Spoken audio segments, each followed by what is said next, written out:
For 2 weeks, a 5-year-old girl sat at a dining table filled with the finest food money could buy, and didn't touch a single bite. Not because she wasn't hungry, but because she believed that if she stayed empty long enough, her mother might come back. Doctors were called. Experts were flown in. Nothing worked. Her father, a billionaire who could control entire markets, stood helpless as his daughter slowly faded in front of him. Until one quiet morning, a new maid walked into their mansion and did something no one expected. She didn't beg. She didn't force. She didn't even speak. And somehow, that changed everything.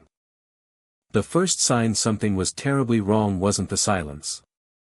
It was the untouched plate. In a mansion where nothing ever stayed unfinished, where meals were curated by chefs flown in from across the world, 5-year-old Lily Hawthorne's breakfast sat cold on the polished table. Toast untouched. Oatmeal untouched. A glass of milk sweating beside it, full to the brim. No crumbs. No spills. No sign she had even tried. The housekeeper noticed first. She always did. Margaret paused at the dining room doorway, her breath catching as her eyes moved from the plate to the small figure seated at the far end of the table. Lily sat perfectly still, her feet dangling inches above the floor, her tiny hands folded neatly in her lap. Her eyes weren't on the food. They were fixed on the staircase. As if she were waiting for someone to come down. 3 months ago, Lily Hawthorne's mother died in a ghastly car accident that dominated the news cycle for days. Headlines spoke of twisted metal and shattered glass. Of a woman known for grace, charity, and warmth, gone in a single moment. But Lily never saw the headlines.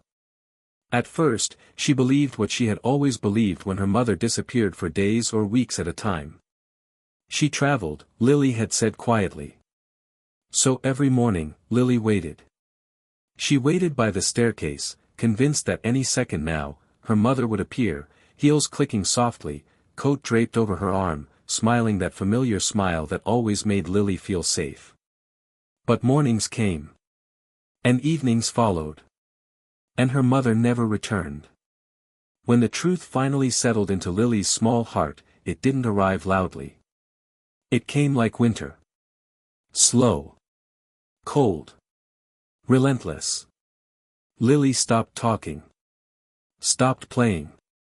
Stopped asking questions. And then, one day, she stopped eating.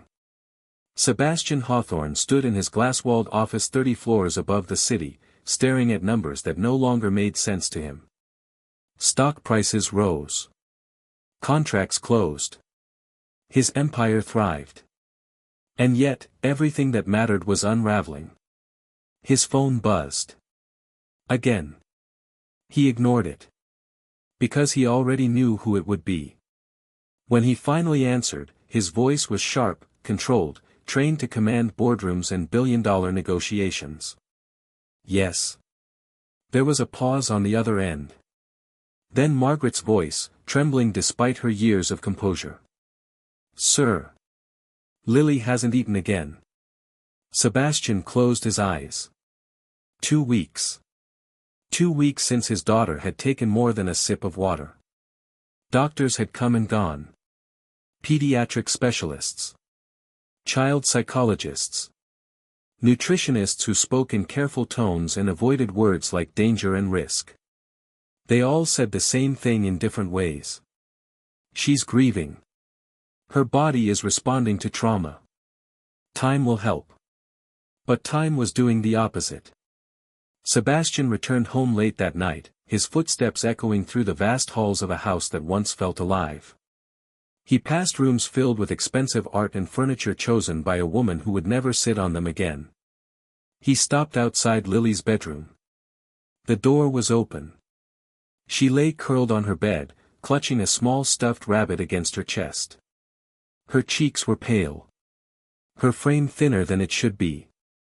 Too still for a child her age. Sebastian stood there, frozen. He loved his daughter. He had always loved her. But loving her now meant facing the one thing he had spent months avoiding. The absence. He remembered the night his wife died, the call that shattered his world. The way he had collapsed into himself, convinced that if he just worked harder, stayed busier, the pain would dull.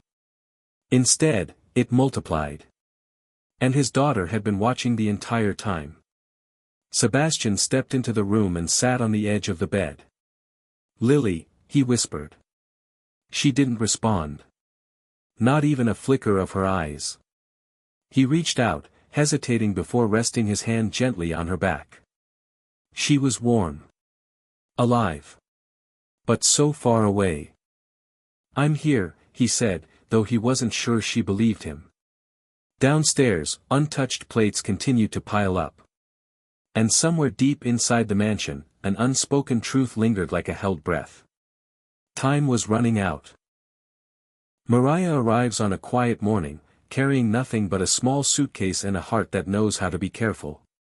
The iron gates of the Hawthorne estate close behind her with a soft, final sound, and for a brief moment, she stands still, taking in the size of the place.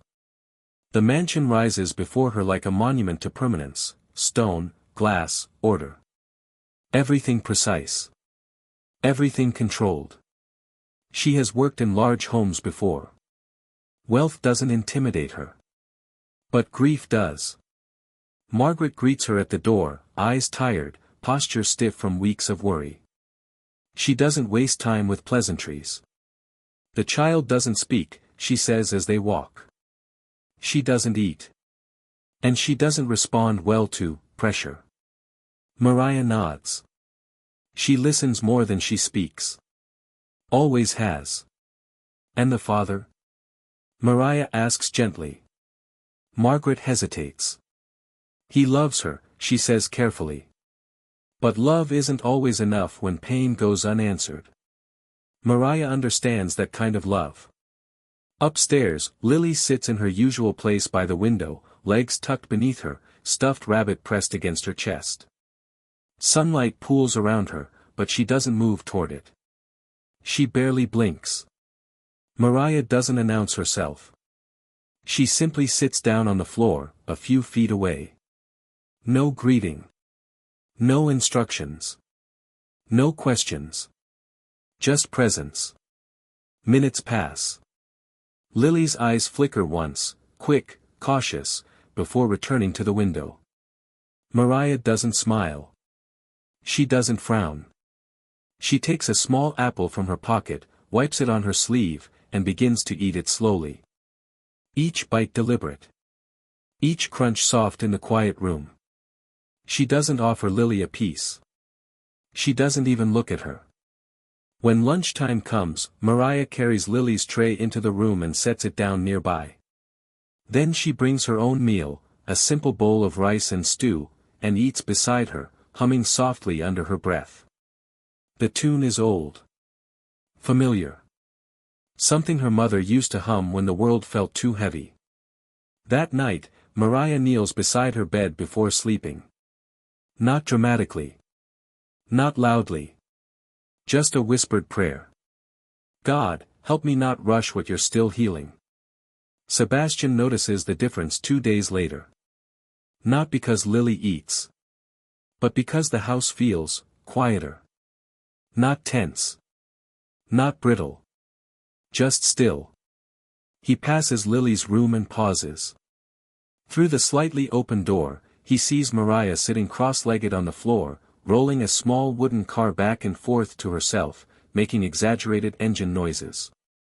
She bumps the car into the wall and gasps dramatically. "Oh no," she says to no one. "It crashed." There is no laughter. But there is something else. Lily's fingers tighten around her rabbit. Sebastian doesn't go in. He doesn't want to break whatever fragile thing is forming. Later that evening, Margaret corners him gently in the hallway. "She's not following the rules," Margaret says, uncertain. Sebastian raises an eyebrow. "Is Lily worse?" "No," Margaret admits. "She just isn't forcing anything." Sebastian exhales. Neither has he. That night, as Mariah clears away another untouched plate, Lily does something small.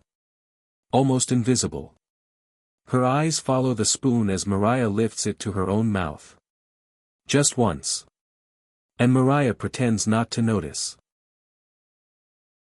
The breakthrough doesn't come with noise. It comes with a bowl of soup. Mariah carries it into Lily's room just after sunset, the kind of hour where the light softens and shadows stretch long across the floor. The soup is simple, chicken broth, thin noodles, nothing overwhelming. The kind of food meant for someone who needs comfort more than strength. She sets the bowl on the small table near the window. Then she sits on the floor again. No invitation. No expectation. She eats her own portion first, blowing gently on the spoon, humming that same quiet tune. Outside, the wind brushes against the glass, and somewhere in the house, a clock ticks steadily, marking time Lily has been ignoring. Halfway through the bowl, Mariah speaks. Not to Lily. To the room. When my mama didn't come home, she says softly, I waited too. Lily's eyes shift. Just slightly. Mariah keeps her gaze on the soup. I thought if I stayed still enough, quiet enough, maybe she'd hear me and come back. She pauses. Lets the silence breathe. But days passed. And my body got tired before my heart did. The spoon trembles faintly in Mariah's hand. She didn't come back, she continues. Not because I wasn't good. Not because I didn't wait hard enough. Mariah finally looks at Lily. Her voice is gentle. Unafraid of breaking. Sometimes people leave in ways we don't understand. And sometimes, they can't come back even if they want to. Lily's breath stutters. Her small shoulders shake once. Then again.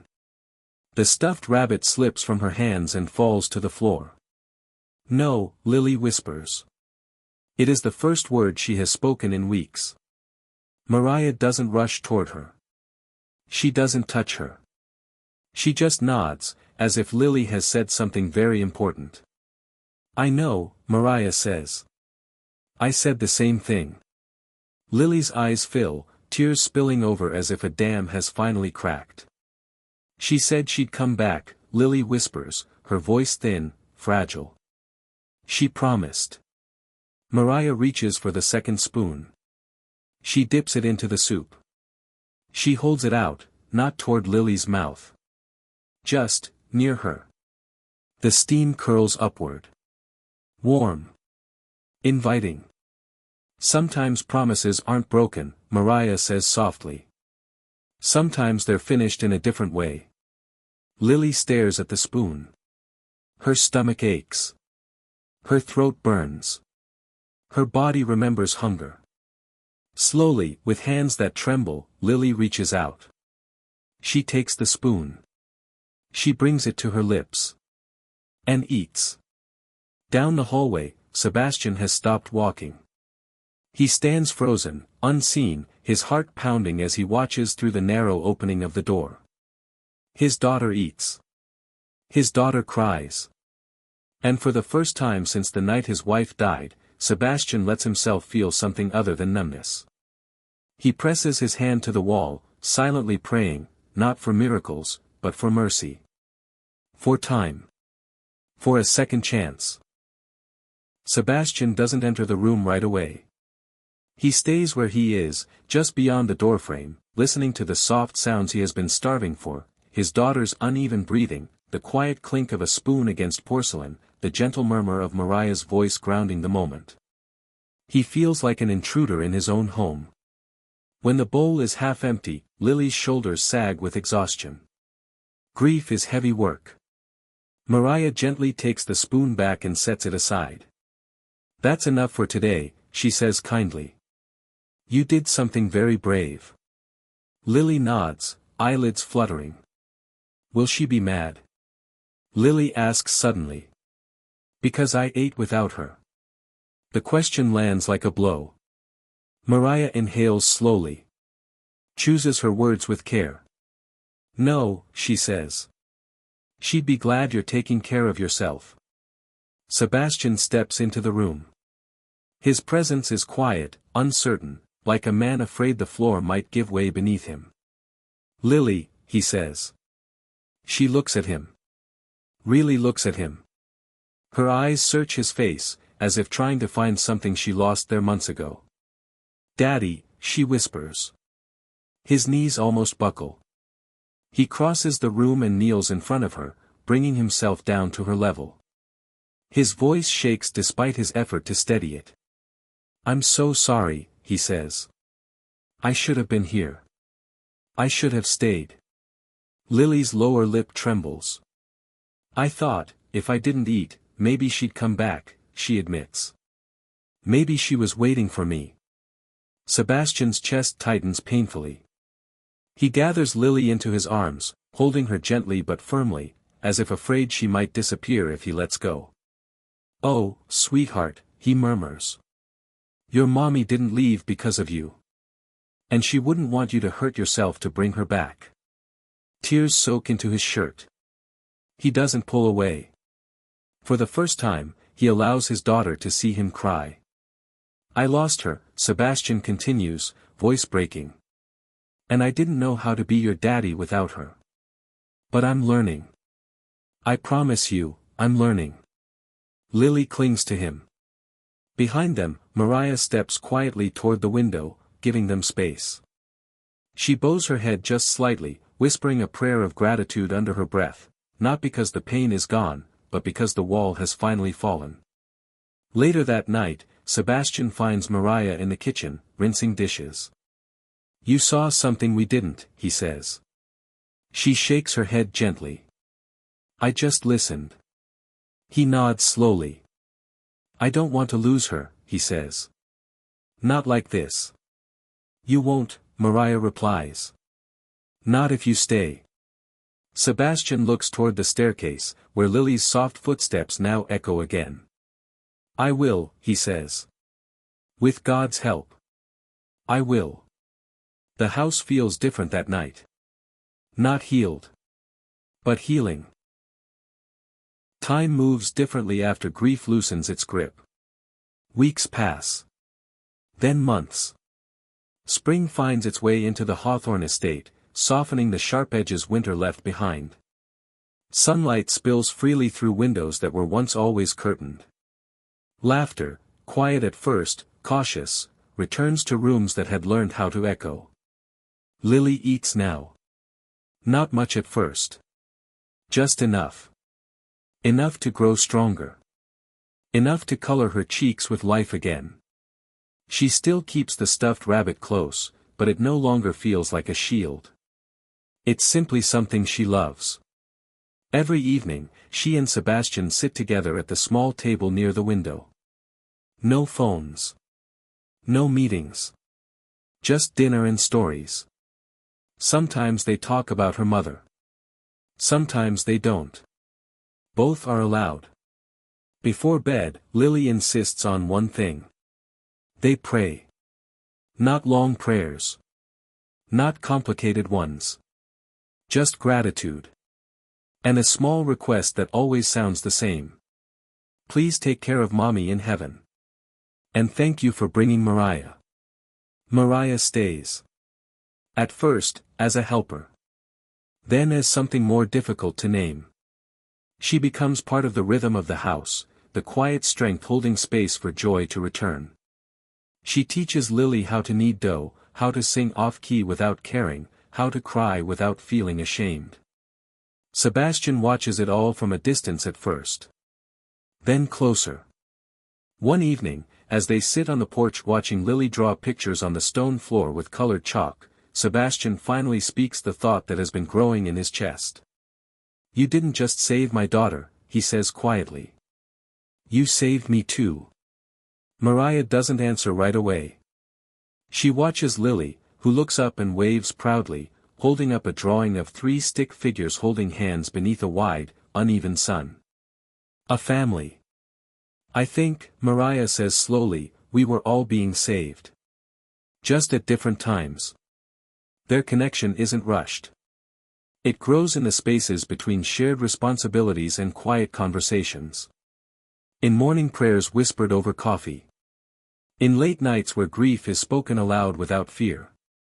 Love doesn't replace what was lost. It grows beside it. On the anniversary of her mother's passing, Lily places flowers beneath a tree in the garden. Sebastian and Mariah stand with her, hands linked, not to erase the pain, but to honor it. Lily squeezes their fingers. "My heart doesn't hurt as much anymore," she says. Sebastian looks at the sky. "Mine either." And in that moment, under open heaven, held by grace that arrived softly and stayed, the Hawthorne family steps forward. Not whole, but healing. Together.